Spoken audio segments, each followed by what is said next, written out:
Welcome back, my global citizens. Happy motherfucking New Year. Happy 2025 New Year. Stop scrolling, listen up, and hit that follow button. And if you're here to hear receipts and not deceit, smack the shit out that follow button. Put your elbow and knee into that follow button. But whatever you do not leave my page without hitting that follow button. Yeah, y'all. Again, happy motherfucking New Year. Do you want proof on why Donald Trump should not be sworn into office? I said what I said. Do you want proof on why Donald Trump should not be sworn into office? Well, guess what? You're here at the right place. Watch this video in its entirety till the end in all its fuckery. Get your fucking drinks together. And let's go. Today, January 6, 2025, should be called Donald Jackass Trump's Disqualification Day. And let me tell you why. Multiple reasons. But first, TikTok, leave me the fuck alone. You might not like how I delivered the truth, but the truth nonetheless is what I'm delivering.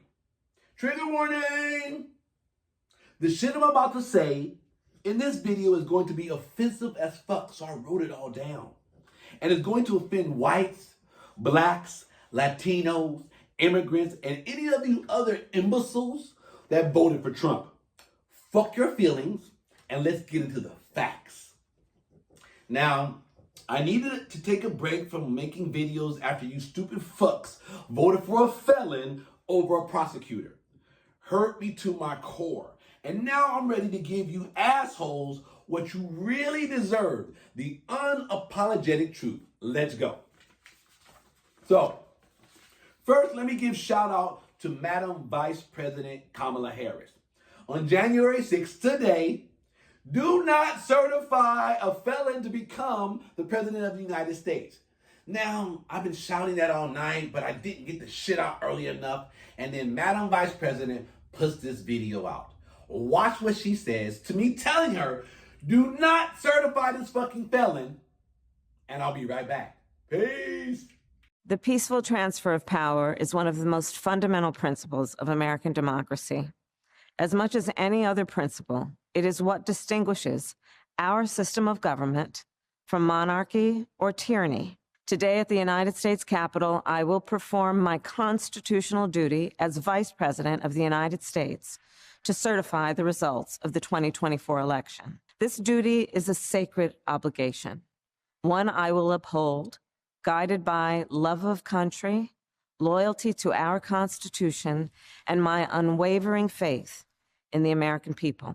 As we have seen, our democracy can be fragile, and it is up to then each one of us to stand up for our most cherished principles and to make sure that in America, our government always remains of the people, by the people, and for the people. May God bless you, and may God bless the United States of America. See, this is the fuck why I left the Democratic Party. No fucking balls. I know you wanted to take the high road. It was your duty. But they didn't. They had a fucking insurrection. They raided the Capitol. They had fake electors. They give zero fucks about law and order. But you want to be... I want to follow. Now, Madam Vice President, I appreciate your moral and your character. I love you, my queen, and I will never disparage you for that piece of it. But the other component is why I left the Democratic Party. You motherfuckers ain't got no gall. You're into a gunfight with a fucking knife. Let's talk about it. Congress, you bitch-ass lumps of rotting flesh, do your job and disqualify Trump from holding office on January 20th. Do not swear that asshole in. There are multiple reasons why he was already convicted of insurrection, and I'm going to go through each one of these today. This is the facts and receipts I'm talking to you guys about. Now, be stupid if you want. If you're one of those dumbass racist pricks that despite proof, you're going to believe what you want to believe because you don't believe that anyone else but your culture should run the country, get the fuck off my page. You are part of the enemy. We don't need you. And anyone else that wants to come along, let's do this the right way. Let's do this the correct way, right? Buckle up, here we go.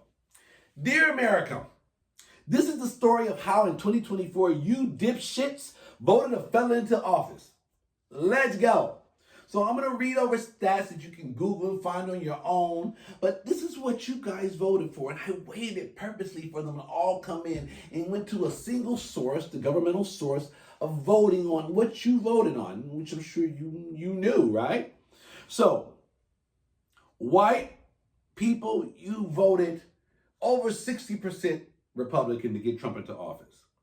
Hispanics, you voted around 45% to get Trump into office. Blacks, you voted about 30% to get Trump into office. And every other race or every other culture, you voted close to 45% also. But you motherfuckers put a felon into office. That's what that comes down to. This is who you voted for overwhelmingly. But this is the part I want to talk about very clearly, where he preyed upon you idiots. The geography. In the urban area, you were a little smarter. You're about 35% you voted Republican for Trump. Suburban, you dumbasses were around that train, around 45%. But this is key. You rural, dumbass, rednecks, cow-tipping motherfuckers, you guys voted over 60% for Trump. Over 60, 70% for Trump, who says he will pray and love the poorly educated. He knew you were going to be poorly educated and dumb enough to vote for a felon who grabs women by the pussy and is a game show host. Watch this video of him telling you he loves you because you're poorly educated and you're going to vote for him. And I'll be right back. Peace, dumbasses.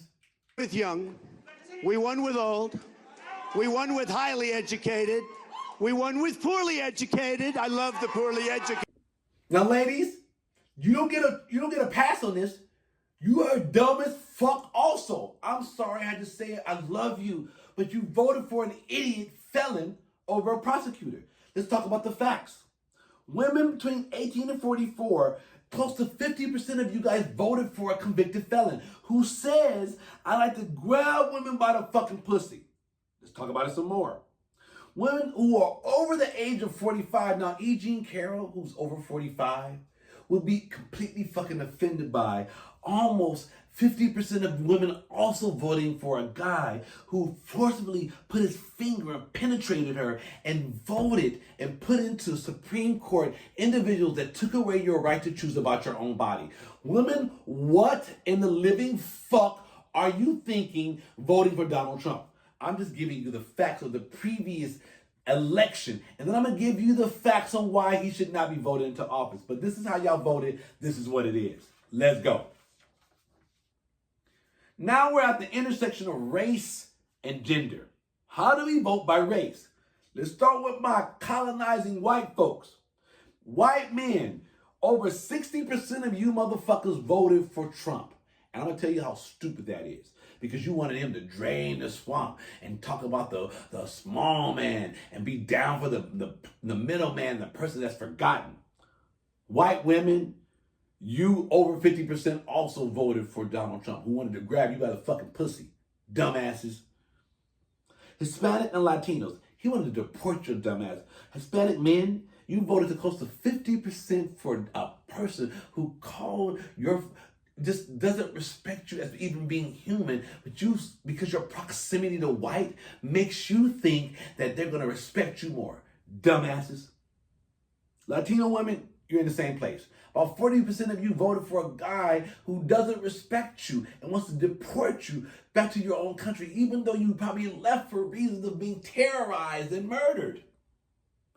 My black folk, my culturally black African Americans, you dumb motherfuckers also voted close to 25%. I mean, that slave mentality is fucking real. Women and men, you motherfuckers voted overwhelmingly. Men, you dumbasses voted overwhelmingly for him. I mean, I just make it make fucking sense. It's the Stockholm Syndrome, where I love my oppressor because he meets me more, he must love me.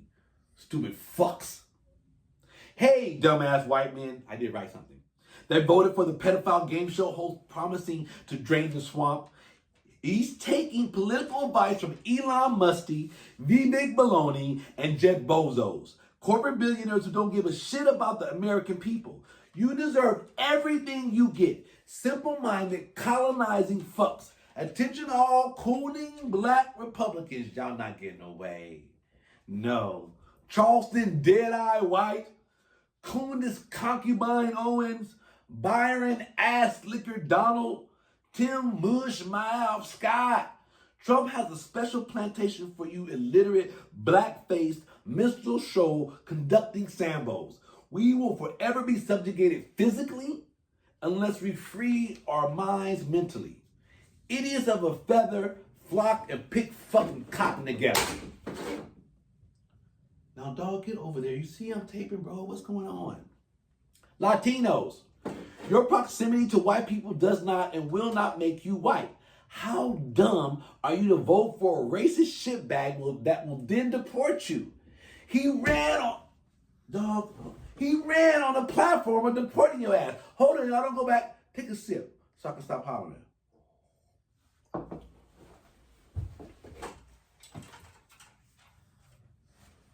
Okay, where were we?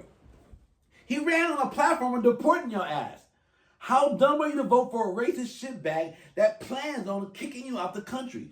You'll never fit in. Create a lane of your own and carve your place in this fucking country. We need you. Immigrants, your subservient attitude allows the mongrel colonizer to control your social narratives. Everyone who is not indigenous to this land is a fucking immigrant. Fuck your titles. Unite with the oppressed, not the oppressor. You've been warned. You've been warned. Okay. So, nothing of ranting and raving about what y'all did in the election, how y'all voted for a fucking felon. The purpose of the video, which is why I want y'all to watch this to the end. I gave you the numbers on what you voted for, so you can't deny what I'm going to talk about next. You voted this asshole in despite the fucking facts. But let's talk about some things to educate yourself, since half of our population reads below a 6th grade level. I digress. Nonetheless, what is Section 3 of the 14th Amendment? What does that fucking mean? Section 3 of the 14th Amendment is literally titled Insurrection Clause because motherfuckers during the Civil War might come back and put policy into place to subjugate blacks. Imagine that. But let's talk about facts. It was ratified shortly after the Civil War in 1868. It's important of that date. 1868, this insurrection clause was ratified 3 years after 1865, which was what? The Emancipation Proclamation, which freed 4 million blacks here in America. So follow the train along, y'all. We needed to put a clause in place so Southern whites wouldn't start making policy that kept the blacks that they just freed subjugated. Follow along with me here. And as Confederate states rejoined the Union, Southern states began electing former Confederate lawmakers and military officers to Congress and state legislators. To this date, motherfuckers have lineage and ties back to slave owners making policy, and you expect me to believe they have my best interest in mind? Fuck out of here. The newly elected members from the South threaten the viability of the Republicans' Reconstruction agenda. Let's talk about Reconstruction. Do any one of you dumb fucks know when Reconstruction took place for us African Americans? You don't know? I got you. 1865 to 1877. There were 12 years. And granted, people like these black Republicans like Coon just talk about it would make America great. Well, when was America great? And if you try to point to that time period, freeing motherfuckers to slowly integrate them into society where they start to rebuild and you tear the shit down is not progress. That's fucking still slavery at its worst, right? They never wanted to free us. They never wanted to integrate us. And anything else is a fallacy and it's a falsehood. We need to take what the fuck we need. We built this fucking country. But I digress. Black men, you, the 20% of you, the 26% of you stupid motherfuckers that voted for Trump, this particular clause, the insurrection clause, was for you. Before you had your right to fucking vote. It's particularly to expand the right to black men to vote. Southerners were going to block black men's right to vote. So this insurrection clause was put in to allow you to have the right to vote. Black men, any of you dumbasses that voted for Trump, coons, To block former Confederates' legislative agenda and prevent the country from entering into another civil war, Republican legislators began drafting Section 3 of the 14th Amendment, the Insurrection Clause. Let's talk about it, y'all. Facts. Receipts. The 14th Amendment, let me read it to y'all in its entirety, as written. Now, this fucking English language wears me out, so bear with me. Because no person shall be a senator or representative in Congress or elector of president or vice president or hold any office. Now, hold on to the phrase or hold any office. It's going to come back to haunt your dumb ass later. Civil or military under the United States or under any state who, having previously taken an oath, Trump was already president, he took an oath to protect and uphold the Constitution as a member of Congress or an officer of the United States. I don't give a fuck how you want to name it. We elected a person to lead the country. He's an officer of the fucking state. Whatever nomenclature you want to put behind it, whatever semantics you want to call it, I give zero fucks. That's the way to subjugate us into some stupid shit. But I digress. Or as a member of any state legislature, or as an executive or judicial officer of any state to support the Constitution of the United States, shall have engaged in insurrection or rebellion against the same, or given aid or comfort to the enemies thereof. But Congress may vote by 2/3 of each house to remove the disability. Now, all that shit says that if a motherfucker engaged in insurrection, that Congress, this is why I said earlier on in my intro, Congress, do your fucking job. Don't certify a felon that engaged in insurrection. And I'm here to give you the proof on how he was already convicted at least 3 times of insurrection. Let's go. Ratified in the Civil War's aftermath, Section 3 of the 14th Amendment, which is sometimes referred to as the Insurrection Clause or Disqualification Clause, disqualifies any person from being a senator, representative, or elector of the president or vice president, or from holding any federal or state military or civil office if that person has sworn to support the Constitution as a member of Congress or officer of the United States. They're trying to argue whether or not he's an officer of the United States. What the fuck do you think he is? He's elected to lead our country. Call it what the fuck you want. Stupid. Officer of the United States, member of state legislature, or state executive or judicial officer, subsequently engaged in insurrection or rebellion against the Constitution or given aid or comfort to his enemies. Section 3 further provides that Congress may remove the bar from an otherwise disqualified person by 2/3 vote in each house. It's your responsibility, Congress, do your fucking job. Cowards. After the provision was enacted, Southern states were slow to enforce the insurrection clause. Motherfuckers didn't want to do it. Duh. They were like, shit, we need to try to make rules to keep these niggers in place. I said it, niggers in place. That's what they thought. That's what they call us. Let's not fucking hide shit anymore in 2025, y'all. Let's keep it fucking gully. Keep it fucking raw and real. After the provision was enacted, Southern states were slow to enforce the insurrection clause. In response, Congress passed the Military Reconstruction Act of 1867. This is just 2 years after the Emancipation Proclamation. They needed to spend a military group to go in and force these motherfuckers to follow the rules.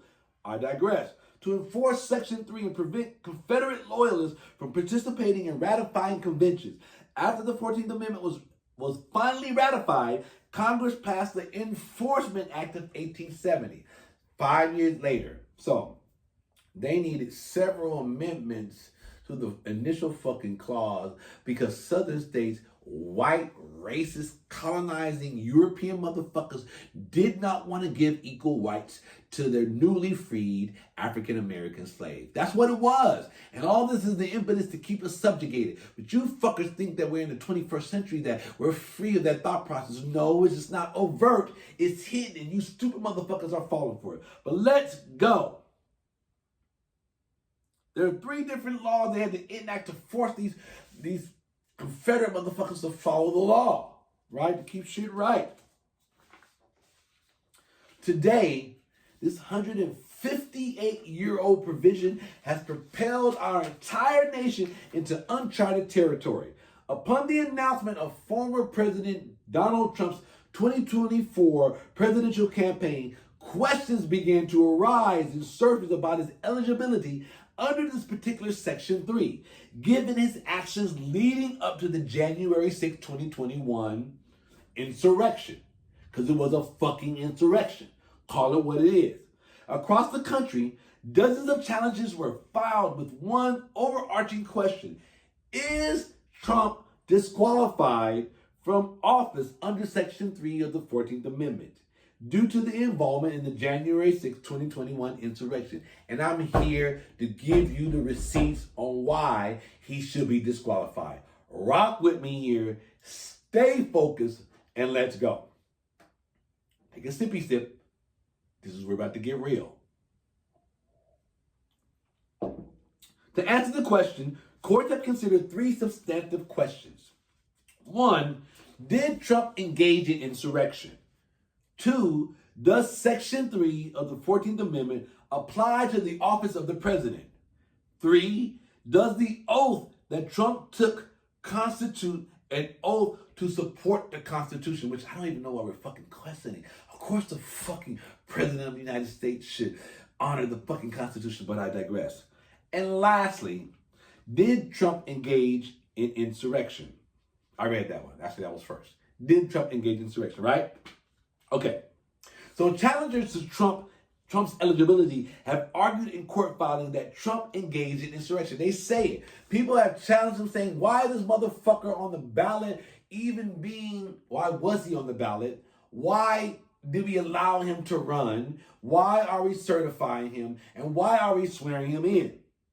One, they're saying that he inflamed his supporters with false allegations of voter fraud in the aftermath of the 2022 election. Now, he has 61 or so different court cases that he all lost. So he knew he lost and purposely put forth this lie.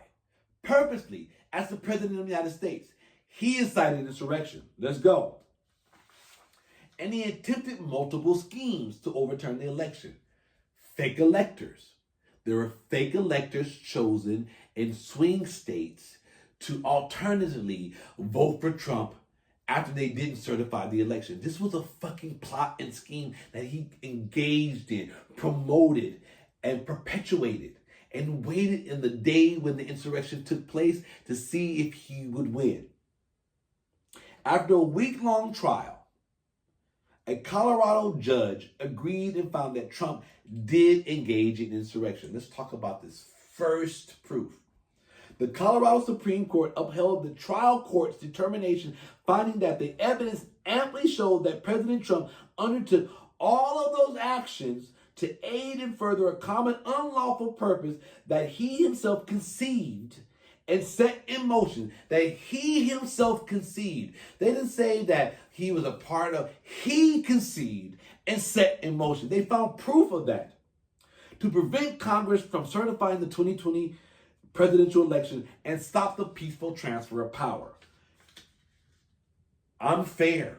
Trump's lawyers argue this, that he did not engage in insurrection. Of course, they're going to just fucking say it doesn't make it true. But one, they said he called for the peaceful and patriotic protest and respect for law and order. After 2 hours of them raiding, shitting, spitting, knocking windows out, and hurting over 140 different officers, he then decided to call for peace and honor. Fuck out of here. 2, they contend that Trump's angry and violent rhetoric leading up to January 6th was never intended to incite the supporters. So why the fuck were you saying it then? Why were you saying just to voice openly your frustration with what was going on? No, asshole, we're not stupid. You did that to incite these dumb fucks who you said in previous videos were poorly educated. You knew you could just incite them to go fucking raid the Capitol. You did that shit on purpose. Fuck out of here. So the question, my global citizens, after whether or not we're trying to decide, whether or not these three questions, did he engage, does the Section 3 report pertain to him, and does his oath make him held responsible or held to follow through with the Constitution? Of fucking course he is. I don't even know why we're questioning that. But let's continue on. So that was the first. The Colorado court determined that he himself put into action, voted that way. Now the trial courts voted that way. Then the Supreme Court held it up. Right? Then he challenged an appeal. The next question I want to answer, does Section 3 apply to the office of the president? Which I don't even know why we're questioning whether or not it's considered an office. We voted someone to lead us based upon the Constitution. Yes, that's a fucking office. We voted the motherfucker in. Why are we even questioning that? But since this is a part of the question, let's get into it. There are many questions concerning whether Section 3 applies to the office of the President of the United States. Trump's legal team acknowledges that Section 3 does not explicitly mention the office of the President. They also assert that the U.S. Constitution's text and structure make clear that the President is not an officer of the United States. What the fuck is he then? We elected him. Call it what the fuck you want. But he is here to serve us. They point to several constitutional provisions in this appointments clause. But that's actually after he's already become president. I don't give a fuck about that part. I'm saying prior to him becoming president. The Colorado Supreme Court believes that Section 3 does apply to the office of the president. This is where the duh comes into play. The court interpreted Section 3 based on the constitutional context and history surrounding the enactment of the 14th Amendment. Why did they put the motherfucker in place? So that motherfuckers who believed in insurrection and did shit to maintain power could not do so. They knew it. It wasn't specific to one specific area. Anybody who thought they can hold office and then lead an insurrection against the government, you should not and cannot and should be disqualified from holding any office. So let's not play games with fucking names. The court maintains that the omission of the office of president from the text of Section 3 is because it's so fucking evident that it's an office. In other words, duh, motherfuckers, of course the empty orange pumpkin head mega idiot is an officer. Additionally, Colorado's High Court stated no specific office is listed in Section 3. Instead, the section refers to, remember I told you guys to remember this earlier on, any office, civil or military, they gave zero fucks what you want to call it. They serve the people. So my global citizens, this question still remains. Why should we disqualify Trump from being president? I told you why already. He was already convicted by the Colorado court. But you say he took it to the Supreme Court.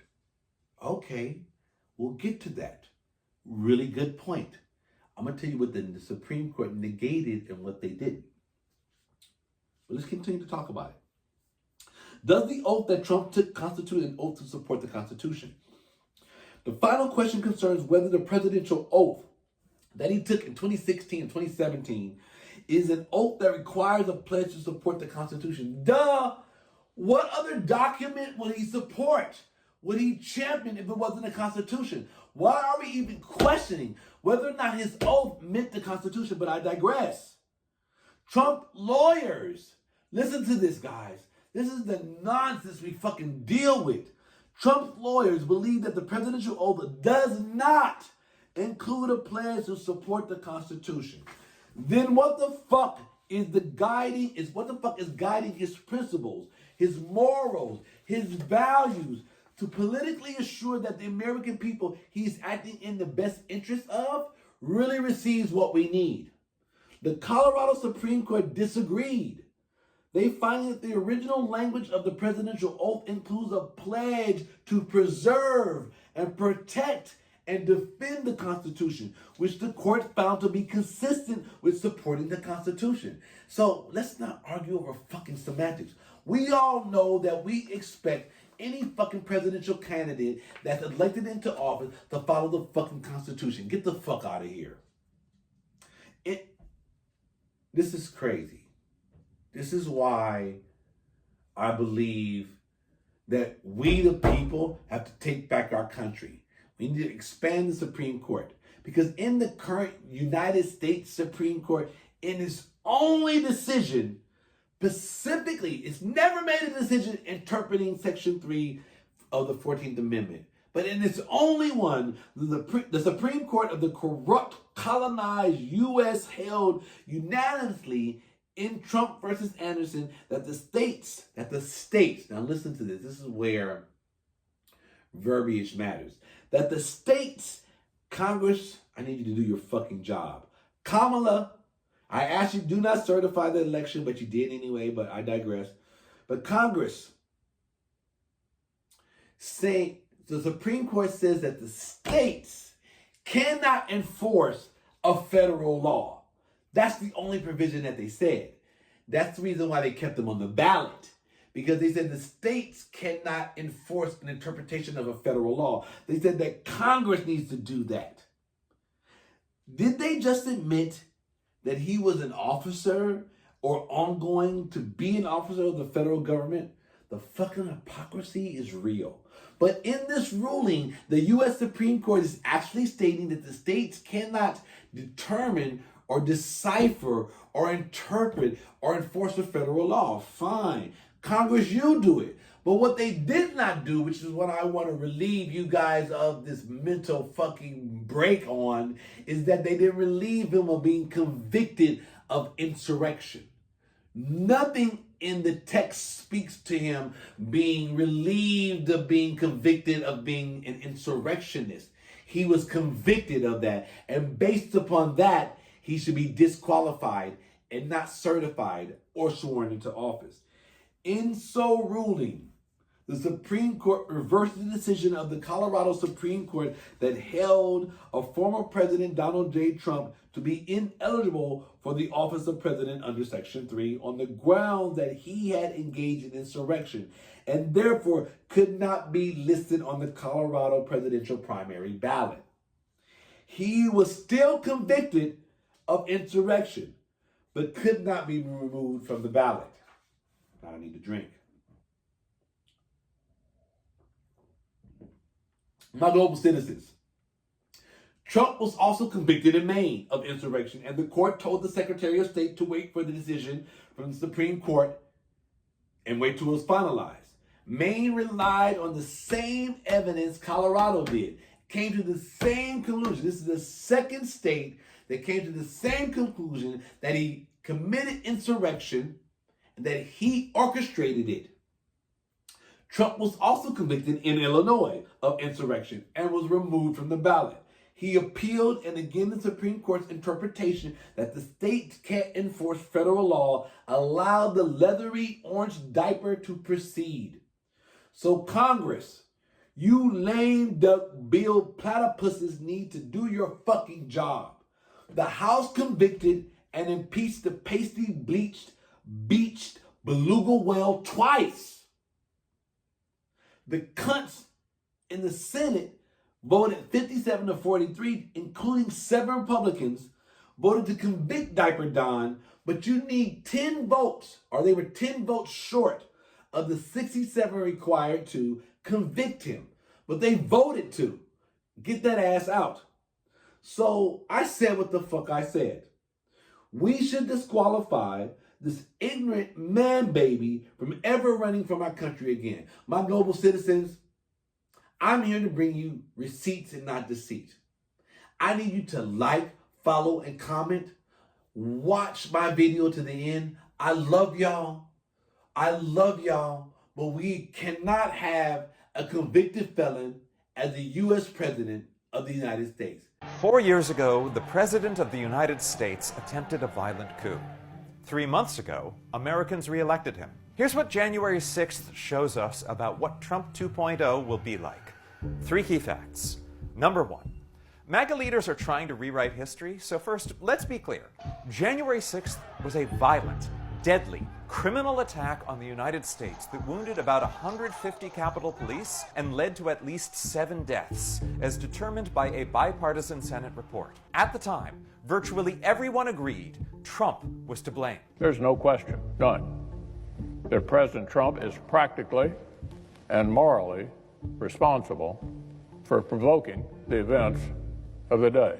The violence was not a surprise. Sworn testimony reveals that the Trump White House knew in advance that Trump supporters planned to invade the Capitol. All the way up to January 6th, Trump allies / convicted felons Roger Stone and Michael Flynn coordinated with the Proud Boys and Oath Keepers, whose leaders have since been convicted of seditious conspiracy against the United States. Flynn met with Trump in the Oval Office hours before Trump first proposed a January 6th event with his infamous "Be there, we'll be wild" tweet. On the eve of January 6th, Trump spoke to Steve Bannon about what was going to happen. All hell is going to break loose tomorrow.